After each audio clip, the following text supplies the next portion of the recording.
The Mind of a Mad Genius, The Life of Ted Kaczynski. It's 1996, a remote cabin in the Montana wilderness.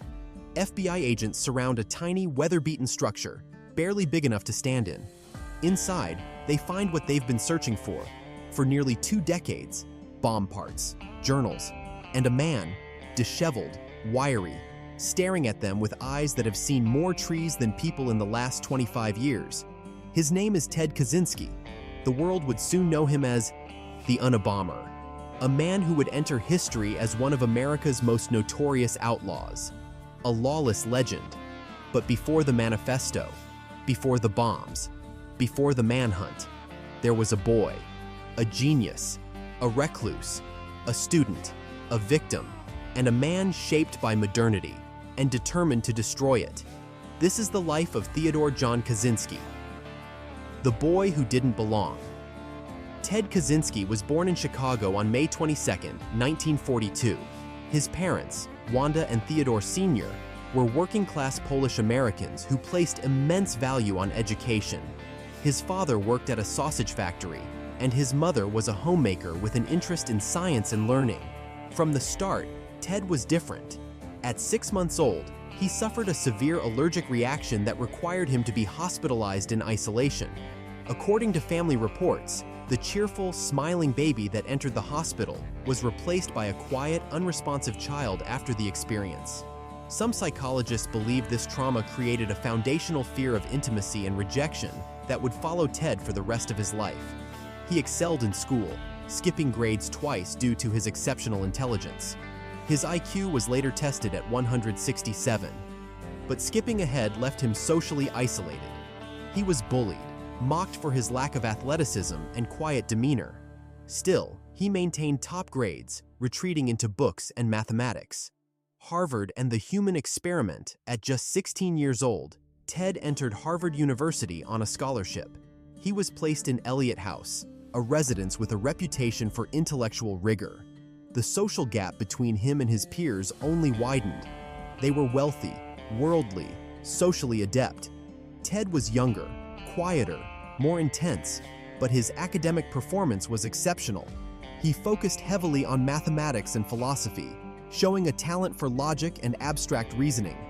What no one could see from his transcripts, however, was that Kaczynski had become involved in a psychological experiment led by Professor Henry A. Murray. Murray was a former OSS officer, once involved in wartime interrogation tactics. He designed a series of brutal psychological experiments disguised as personality development studies. Ted was asked to write essays about his deepest beliefs and then subjected to hours of mockery and verbal abuse based on those writings. The sessions were recorded, electrodes tracked his physiological reactions. Ted was told none of this. He endured over 200 hours of this psychological battery. It's believed that this experience deepened his mistrust of authority and solidified his alienation from society. Some believe it may have contributed to his later radicalization, mathematics, academia, and disillusionment. After graduating from Harvard, Kaczynski went on to earn his PhD in mathematics at the University of Michigan. His dissertation focused on complex boundary functions and was so advanced that only a handful of scholars could understand it. He published several academic papers, each more intricate than the last. In 1967, at age 25, he was hired as an assistant professor at the University of California, Berkeley, one of the youngest in the university's history. But he was not a popular teacher. Students described him as unapproachable, speaking in a monotone, disconnected from classroom dynamics. Then, in 1969, he abruptly resigned. No explanation, no farewell. He simply vanished from academia. He moved back in with his parents and later his brother David, briefly taking jobs in factories. But his mind was elsewhere.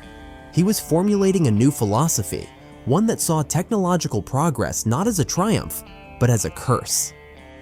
Into the Wild. In 1971, Ted bought a plot of land near Lincoln, Montana.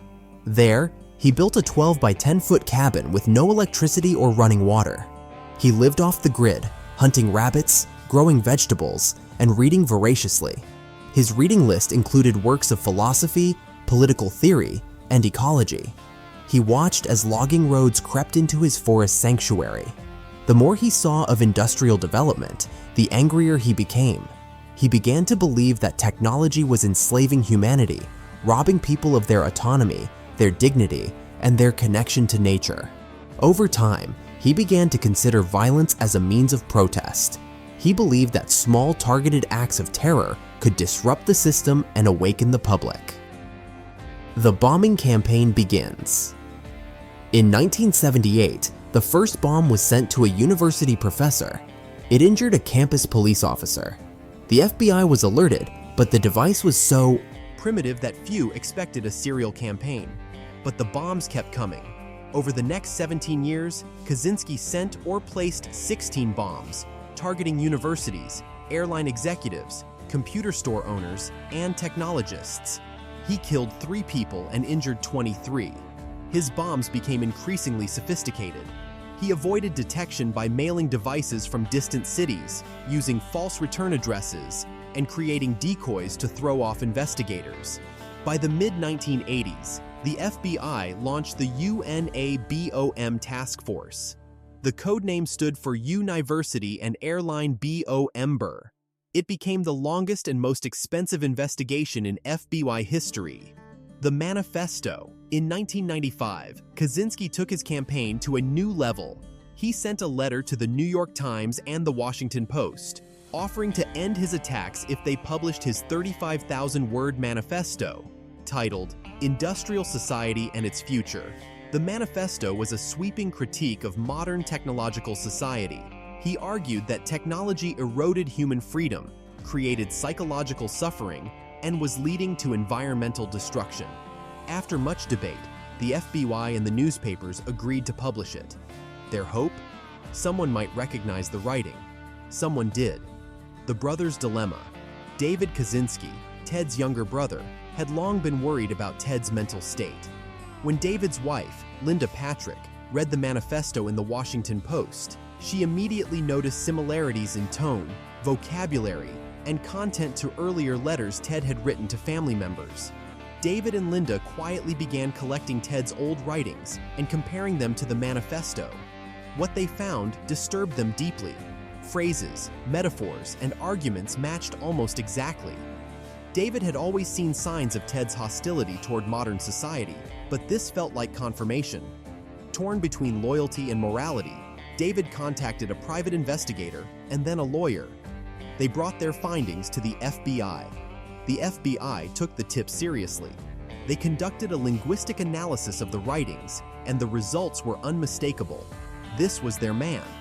David insisted on remaining anonymous at first and sought assurances that Ted would receive psychiatric evaluation rather than immediate execution. He was deeply conflicted about turning in his brother, but believed it was the only ethical choice. His help proved crucial. On April 3, 1996, the FBI raided Ted's cabin. Inside, they found bomb components, tools, and a live bomb ready for mailing, journals detailing every attack, and a copy of the manifesto. And so, the lawless legend of the man in the woods came to an end.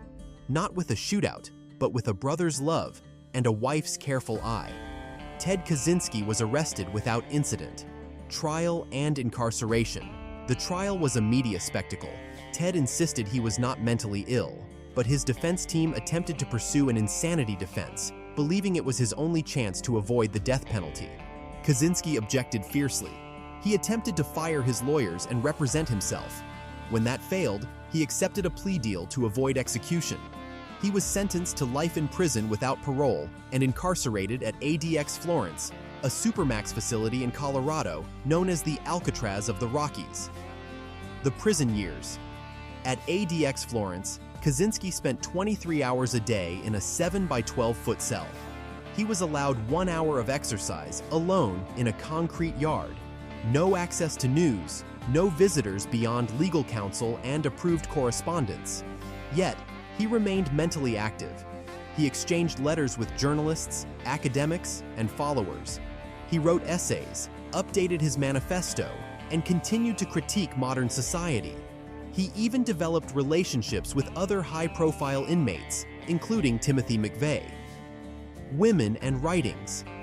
Despite his reclusive life, Ted received hundreds of letters from admirers. Some saw him as a prophet. Others were drawn to his mind. One woman, a professor, proposed marriage. Others sent poetry, books, and photographs. Ted replied to some, often discussing philosophy and politics. He never married. He remained emotionally distant, though polite and articulate in his responses. Death and legacy. On June 10, 2023, Ted Kaczynski was found dead in his cell. Cause of death: suicide. He was 81 years old. His life and legacy remain divisive. To some, he is a monster, a terrorist who killed innocents. To others, a tragic figure, a brilliant mind twisted by isolation and trauma. His manifesto remains in circulation, studied in universities and debated online. Some of his predictions about AI, surveillance, and environmental collapse have proven eerily prescient. But the question remains, was Ted Kaczynski a prophet, or just a killer with a typewriter? The fine line between genius and madness. Narrator. Ted Kaczynski's story forces us to confront uncomfortable truths about mental illness, about technology, about the nature of rebellion. He saw the future, but through a broken lens. He tried to save humanity by attacking it. His life is not one to glorify, but it is one to study, to understand, to remember. This was the mind of a mad genius, the life of Ted Kaczynski. And this was Lawless Legends. Thank you for watching. If this story fascinated you, subscribe for more true crime legends, where the line between myth and reality blurs.